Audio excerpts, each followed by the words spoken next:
celle des collectivités, celle des exploitants successifs.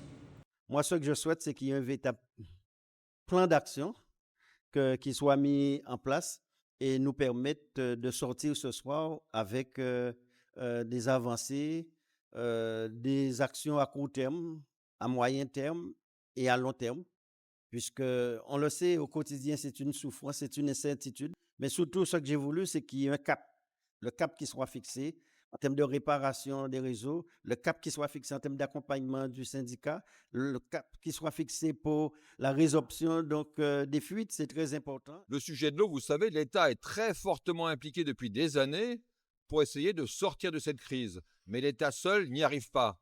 Il doit être accompagné, ou il doit surtout accompagner les collectivités locales. Et on le sait aujourd'hui, les questions de l'eau sont des questions techniques, mais très simples à résoudre, des questions financières, mais surtout des questions de gouvernance.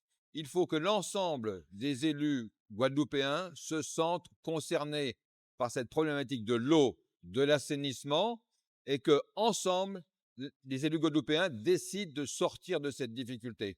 L'État accompagnera, l'État n'est pas là pour porter, c'est bien l'ensemble des élus. Aujourd'hui, cette force collective n'est pas suffisamment exprimée. Et j'espère que ce congrès sera l'occasion pour tous les élus de dire qu'ils souhaitent ensemble sortir de la difficulté. Nous avons beaucoup d'eau. On a de l'eau pour 1 million de personnes et nous sommes 350 000. Donc ça veut dire on a 3 fois d'eau, 3 fois trop d'eau. Mais on ne sait pas la transporter parce que chaque fois qu'on veut amener de l'eau dans un robinet, on en perd plus de la moitié. Donc en gros, pour pouvoir lutter contre les fuites d'eau, on fait des coupures. On fait des coupures tournantes. Et ça, dans un pays qui se veut être moderne, c'est inacceptable. On est venu dire aux politiques que si ce n'est pas réglé, c'est la Guadeloupe qui va tomber en faillite. C'est les entreprises qui ferment tous les jours parce qu'elles ne peuvent pas travailler normalement.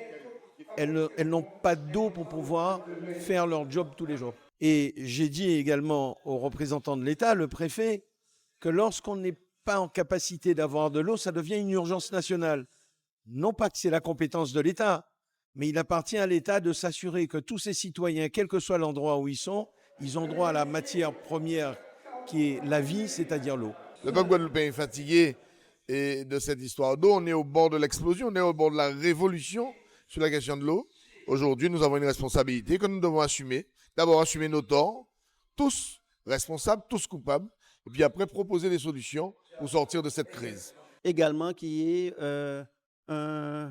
un prix identique sur l'ensemble du territoire, puisqu'on ne peut pas payer de l'eau là, on prix en Bétran, notre prix à Bouillante, notre prix à Petit Bon, notre prix à Pointe-Noire. Donc, faire un seul prix à de l'eau au niveau de la Guadeloupe. Et surtout au niveau du département, en tout cas, je ferai cette proposition qui est un chèque d'eau, c'est-à-dire quand quelqu'un ne peut pas payer, lorsqu'on regarde, on analyse sa situation, qu'on puisse se dire oui et voir comment le département peut l'accompagner.